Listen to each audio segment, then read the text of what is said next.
Mr. Mayor, ladies and gentlemen, good afternoon. On behalf of Reed Midem, I would like to welcome you to MIPIM and this afternoon keynote address about housing in London. Last year, I had the honor of welcoming Boris Johnson to MIPIM when he delivered a speech about his 2020 vision for London.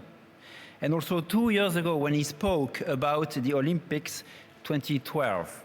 So it is fitting that today, Mayor Johnson will share with us his views on London's housing market and how London and its population are facing all the changes induced by the growing demand on the capital's housing of London. Ladies and gentlemen, please join me in welcoming our keynote speaker, Mayor Boris Johnson.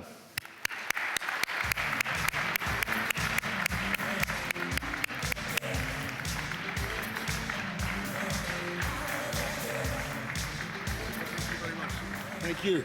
Well, thank you very much, Christophe. Good afternoon, I should say, ladies and gentlemen. Thank you very much for dragging yourselves away from the lunch table, a very important ceremony which I hesitate to interrupt. But welcome. Thank you for coming. By the way, can I congratulate everybody here from those of you who was at the London stand earlier on? Well done, you guys. You're about to hear substantially the same thing again, but you deserve to hear it again because it was a very, very important message about the future success and the continuing success of our city. I want to congratulate everybody here, though, on the guts and the courage and the determination you have shown in coming to MIPIM. Because there are plenty of people in the world who think that you're here on a junket and a jolly and that you're wasting your company's money or possibly taxpayers' money on a boondoggle. And I'm just looking at some of my many staff here. Fantastic to see the GLA so brilliantly represented here today in MIPIM. But you're doing the right thing. Because there's always a bit of a mystery about what MIPIM stands for, and I can never remember what it is actually, MIPIM. But I think some people say it's may I push you into the Mediterranean, or meet me at the pool in a minute. But I know what it stands for, and it's the most important thing. It stands for making important property investments for millions of Londoners on modest incomes. How about that? It doesn't quite work, but that's the gist of what I think MIPIM stands for, certainly should stand for. It's getting some nods of approval there in the second row. Let me explain what I mean by that. 6 years ago, I first came to this extraordinary festival on the French Riviera, and there were people 6 or 7 years ago, do you remember people who were saying that London was faced with the gravest threat to its global position that anybody could remember for the last 50 years. Do you remember all that? And they were all saying we're all going to go off a cliff. And I'd just been elected mayor, but that wasn't the problem. There was a, I hasten to say, there was a global financial crisis of epic proportions, and they said it was going to cost us our position as the #1 financial capital of the world. They said investment was going to dry up and that buyers would all go elsewhere. And I remember there was a joke going around MIPIM 6 years ago. Do you remember what they said? They used to say the message for London was everybody was off, and they were going. It was a case of Shanghai, Mumbai, Dubai, and bye-bye. Bye-bye. Do you remember that? Bye-bye London, they were saying. We're all off to Zurich or Zug for the flesh pots of Switzerland, they said. And all I can say to you, my friends, is look at us now. Look at what is going on in London today. It is quite stupefying. In fact, I don't think there is a period in the modern history of London when international confidence has been so high or when the money has been rolling in such a torrent from overseas. Am I not correct? Yes, there's a few post-prandial grunts of assent.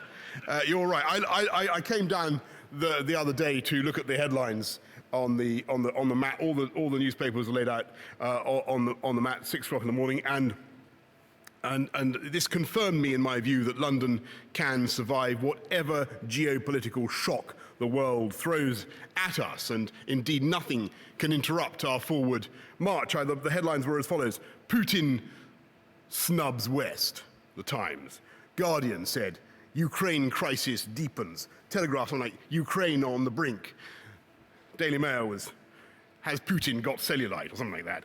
And the Financial Times Financial Times, who had the only paper I thought that had the right angle, their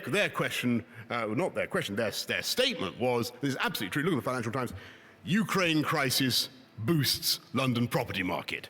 That was their analysis, and I don't think that you would dispute it, and I think we can all think of ways in which that might be true, but we have to appreciate that there is a downside to that reality and to the huge investment that we are seeing. The fact that London is the world's favourite city, the #1 destination for international investment, and increasingly lengthening its lead as the capital of the world. And that is, of course, that when you have a local asset, a finite local asset, that is in global demand, which is what London is, then you put terrific pressure on people who are living in London, you put colossal pressure on the domestic property market. And, you know, I can, obviously, I think that sometimes the beliefs about that pressure can be rather greater than the reality. The perception can be worse than the reality, and it is still the case that overseas property sales in London are running at about 6 or 7%, which is no more than they were in 1990. So the overall, if you look at the overall London market, we're still not selling more than we were in 1990 to the overseas market. And it is also true, in spite of the terrible pictures you will have seen of some empty properties on Bishop's Avenue. Did you see those pictures on the news of empty? It's still the case that empty properties, empty homes in London are only running at 0.7%, which is the lowest it's been since the 1970s. But there is no doubt, for millions of people growing up in my city, for millions of people in search of work in my city, there has never been a more difficult and more challenging time to get on the property ladder. And you talk to people, I constantly meet people who are going around London, and just in the last 6 months, they found that things they thought they were on the verge of getting, homes they thought they were on the verge of getting 6 months ago, are now moving out of their reach, like some planetary system moving off. I'm trying to think of some intergalactic metaphor here, but some planetary system moving off in the opposite direction. And that sense of frustration is growing. And many people feel a particular sense of anger about one thing in particular, which we can easily tackle. I've mentioned it already this morning. There are some times when homes in London new homes in London, actually being marketed overseas in wonderful swish marketing suites before Londoners actually get a look in or even know that those homes exist. And I don't think that can be right. And I'm sure that most people here would agree. I'm looking in a sort of keen-eyed way. I mean, there's no reason, I think, why people in great Asian capitals, we want to invest in London. We want them to come, we want them to buy in London, but I don't see why they should be able to look at new images of property in London and take cash out for them off plan before Londoners even know that the opportunity is going to be there. Right? I'm looking for some assent here. Because these homes are not, in my view, there as some kind of asset class like Old Masters or diamonds or bullion. They're part of the living infrastructure of the city, and Londoners depend on them, our economy depends on them. So I'm very pleased to announce today I have in my hand a piece of paper, not the right piece of paper as it happens, but nonetheless a piece of paper, which signifies the concordat that we have agreed between, it was 50 last night, it's now 60 of London's leading property developers who have agreed that they will stop any practice of marketing London homes exclusively overseas in advance, and they will insist that all such homes should be offered first or at least simultaneously to the UK, to the London market. You can't say fairer than that, can you? Come on, what could be wrong with that? Thank you. Thank you for that rippleette of applause. And since the property sector has made that gesture, which is, I think we would agree, small but important, it's up to us in the jobs that we do in government to do everything we can to ensure that Londoners are in a position to get those homes. And that means making sure there are enough affordable homes on the development. And I'm proud to say, over the course of this mayoralty, we'll have done 70,000. So we have done 70, we will have done 100,000. And, you know, I do hope that given the current buoyancy in the property market, people will accept that a high quotient of affordable homes on London developments is only reasonable? Yes? Yes. And we will do everything we can on our part, on government's part, to help Londoners to get a toe on the property ladder. And that's obviously huge numbers of ways we're trying to do that through part-by-part rent schemes.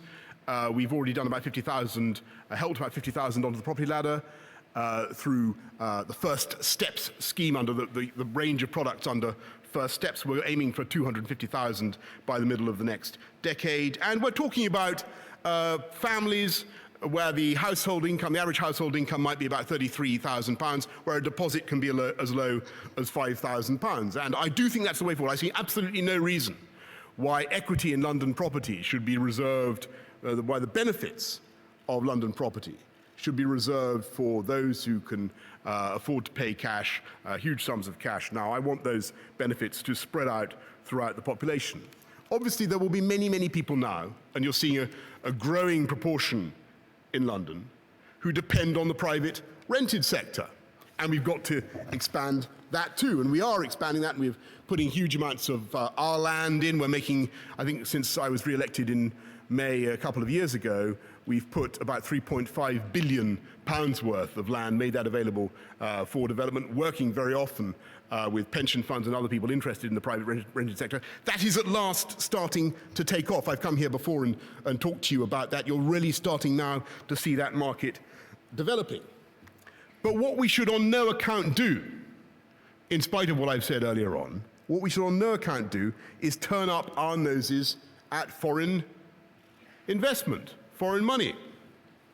Because very often it's that investment that allows us to deliver so many of the homes that Londoners need. And I asked, there's a group this morning, I don't know who, I can't remember what they're called, something like the Neo-Anarcho-Syndicalist Anti-Foreign Money League of Lambeth or something.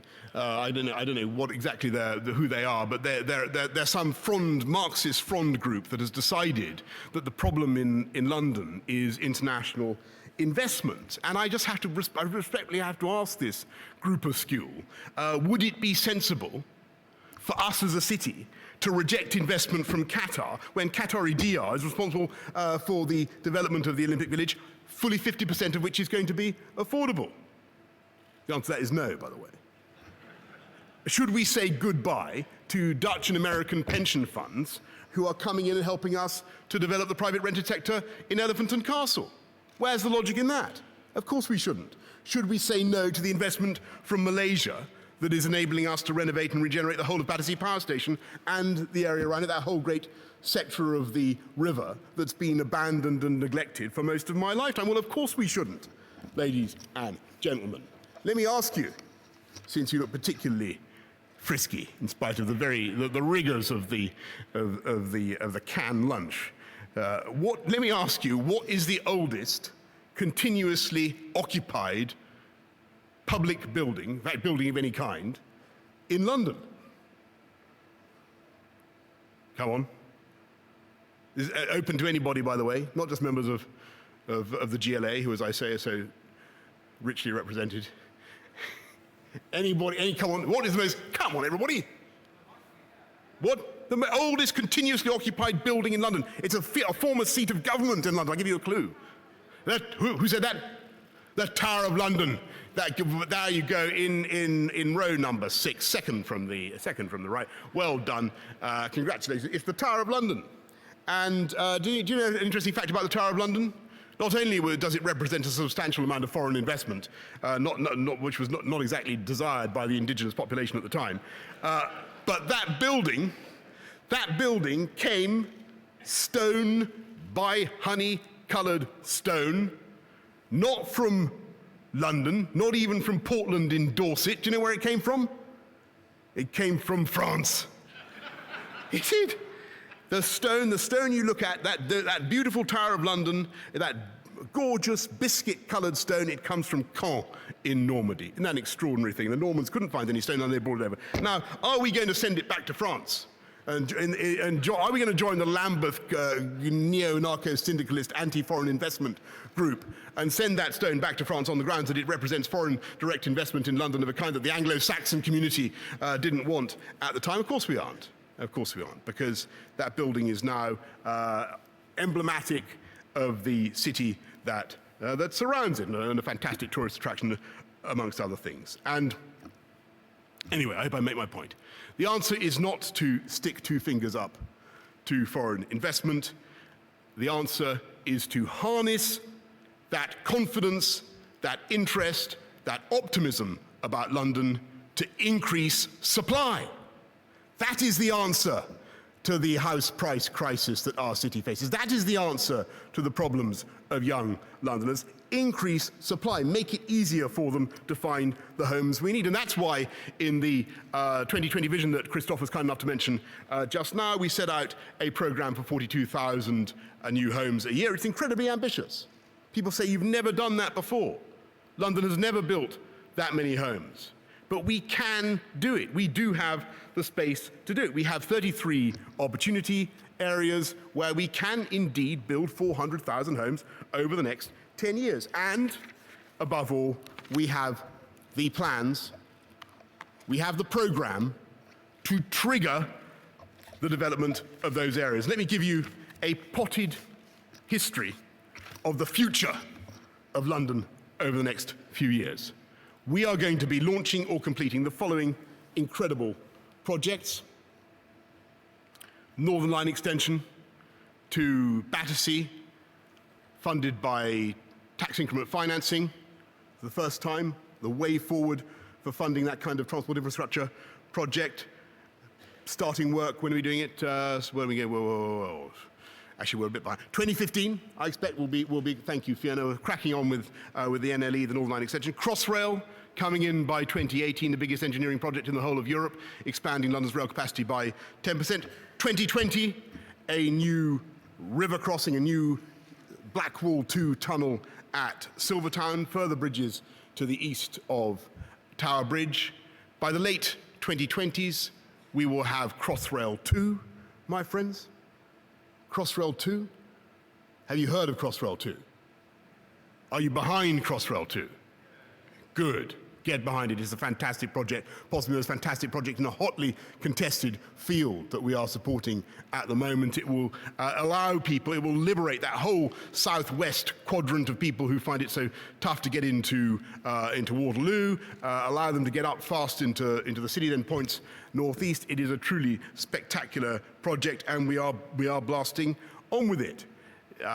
We're doing all kinds of beautiful things across the city, and later this year, we will go in for planning permission for a absolutely beautiful, stunningly beautiful project, a new garden bridge. I don't know quite what the point of this thing is, but it will transform the Aldwych area on the north bank of the river, completely transform that dead area of town, and it will create a wonderful new park for Londoners, full of bosky nooks and bowery corners where everybody will be able to go have a crafty cigarette and look out over the Thames and enjoy themselves. And it will be a wonderful new amenity for the city. We're starting that, as I say, this year. We'll be looking to extend the DLR and the Bakerloo line. We will be I saw a fantastic scheme which I am certain that we can do, and TfL is unexpectedly enthusiastic about.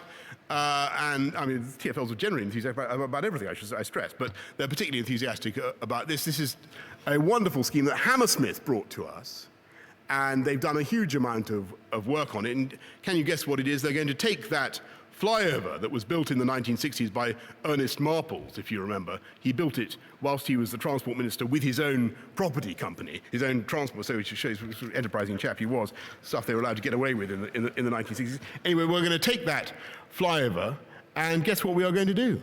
We are going to tunnelize it.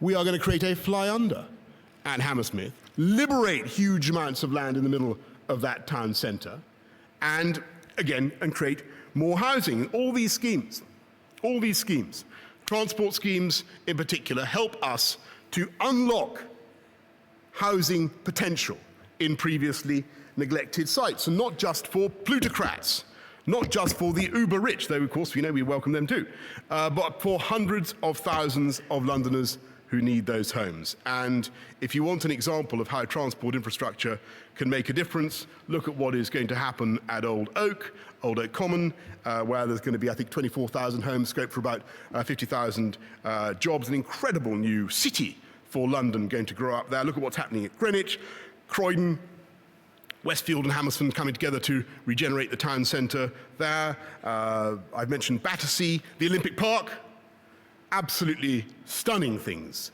going to be taking place in the Olympicopolis, as we call it in the Stratford site. And all of these things will help us, as I say, to accommodate the huge population growth that we are seeing in our city. And I always feel a bit embarrassed when I come to Cannes. Actually, I don't feel really that embarrassed, but I always feel, I make this chauvinistic point again and again.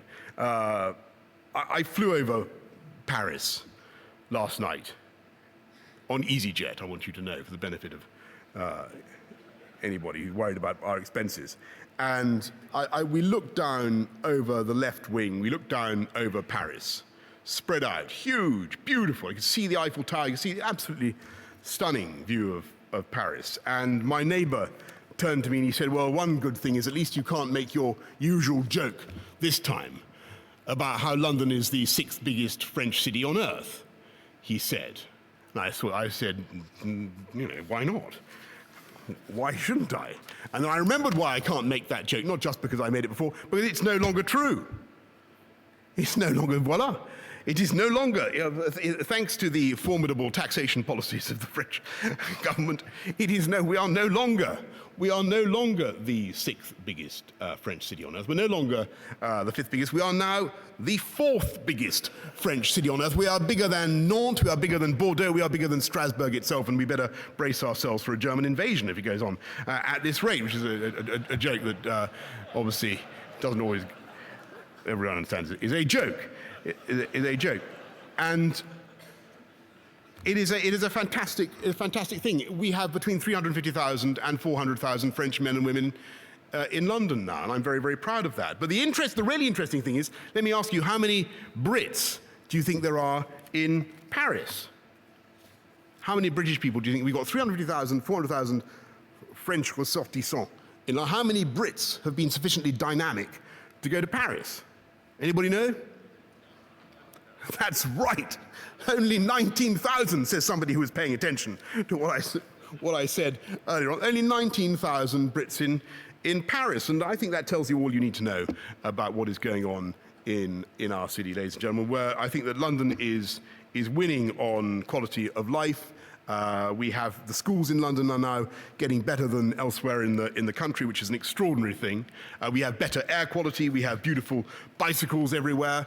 Far fewer London bicycles are stolen than in some other rival jurisdictions that I won't embarrass by mentioning by name. And we are attracting some of the most talented people from around the world to take part in a rapidly changing and diversifying London economy. And so our job really is not to shun those international investors, not to turn them away, not to try and pitchfork them from the door, but to build on that success and build on that confidence and use it to build hundreds of thousands of affordable homes for Londoners. And that is the project in which many of you here today are engaged in, and for which I thank you very, very much indeed, as indeed I thank you for listening so patiently. I will now, before I go and welcome the cyclists from wherever they've come from, I will now do my best to answer any questions, if there are any questions. Are there any questions? Yes. Now let's just see who's waking up. Yes, the third row. Overseas property professional. Yes. Are you not in danger of falling between two stools? You are wanting to scream really loud that London wants to welcome inward investment from Southeast Asia and elsewhere. And at the same time, you're wanting to build lots and lots of new affordable housing, which is definitely needed. The trouble is that the debate that's been going on has got out into Southeast Asia, and so the muttering there is that London doesn't love us anymore. London loves you. We might as well go and John, put Mr. our money Howells, elsewhere. I don't know what influence you have in Southeast Asia with your magazine, International Property Week. Overseas property professional. Overseas property professional, forgive Close. me. At least I got one word right. Overseas property. I hope you will devote a long hour, as much space as you can in overseas property profession, to saying the gist of what I think I've been fairly clear in what I've said today. We welcome overseas investment. We want it. We're here to help.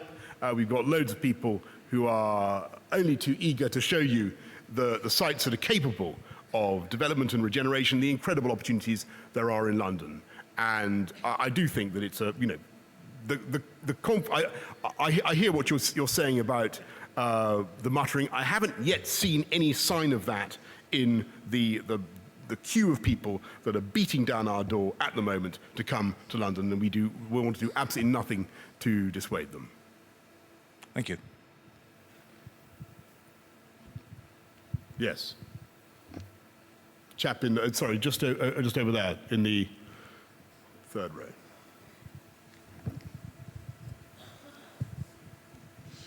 Richard Garlick from Planning.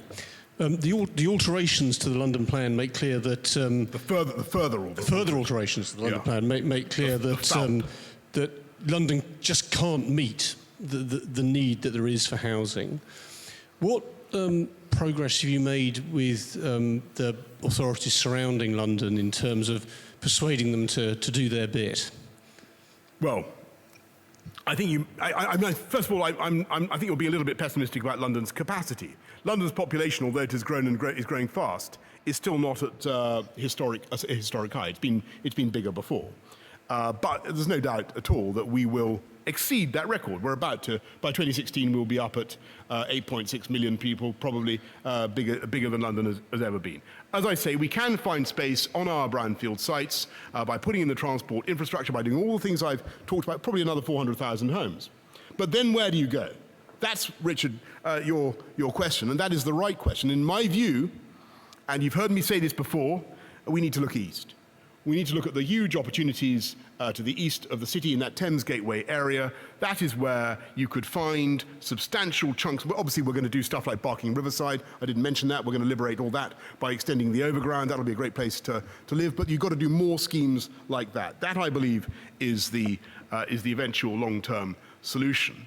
And, obviously, it would be greatly assisted if we did the right thing with our aviation policy, which at the moment, 50-50 would be putting it high. But that is where we're going. And to answer your question directly, yes, of course, we are in regular consultation with both Kent and Essex. Yes. Sorry, at the back with sorry, not in the middle with dark glasses and a sort of suave jacket.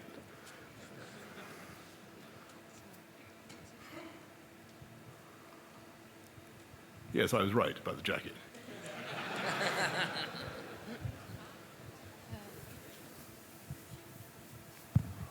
I just wondered it's Rob Denton from Worldline. I just wondered what your views were on the technology challenges ahead for London.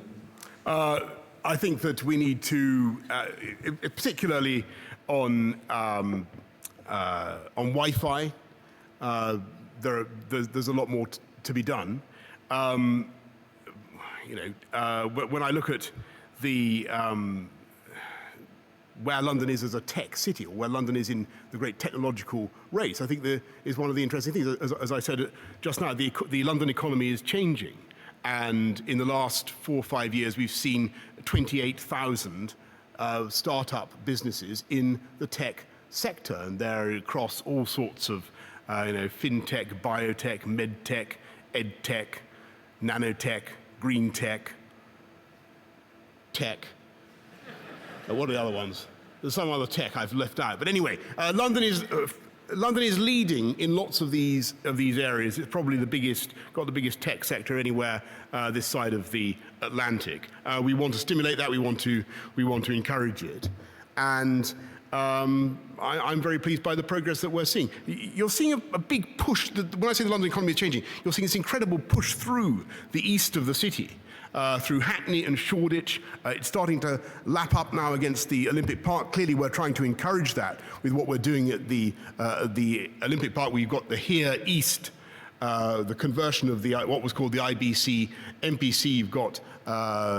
You've got BT Sport moving in there now, and I think a real potential for loads of new tech businesses of all kinds in the vicinity of that Olympic area, because we're bringing in, as perhaps you know, we're bringing in University College London to the Stratford site, a new V&A East, and at least 2 new world-class museums to the Stratford site. And you can imagine around that, you will see that there is the space, there is the value, the affordable property for all sorts of tech startups. I'm very, very optimistic about that. If by the technological challenges to London you mean, are we going to be able to cope with our energy crisis and that kind of things? Well, that's another question, to which I have an answer, but I'm not quite sure whether that's what you mean.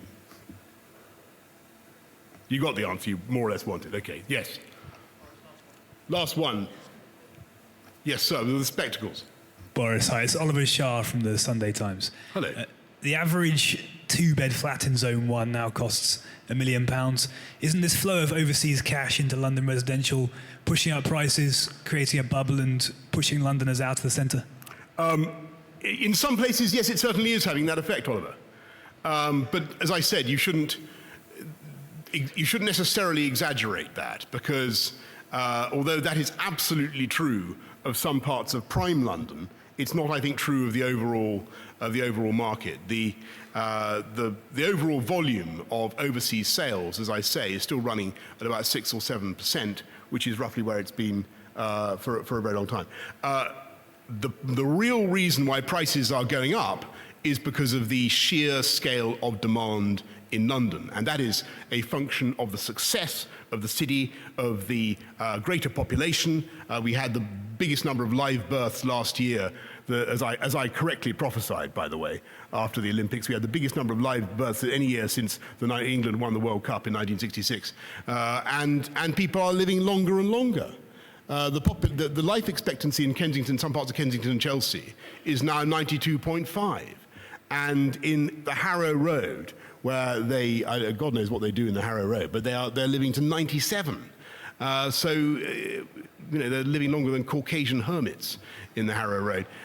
So something extraordinary is happening to the population of London, both live births and greater longevity, and huge international success and demand for living in the city. And of course, domestic demand from the rest of the UK to live in London. So the answer is, I do worry and I do deprecate this tendency to say that it's all the fault of foreigners. Actually, the actual proportion of foreigners is no bigger than it was in 1990. And kicking them out is not the answer. The answer is to use their investment to build more homes. Have I made myself as clear as I possibly can? Thank you very much, everybody, for listening. Thank you. Thank you.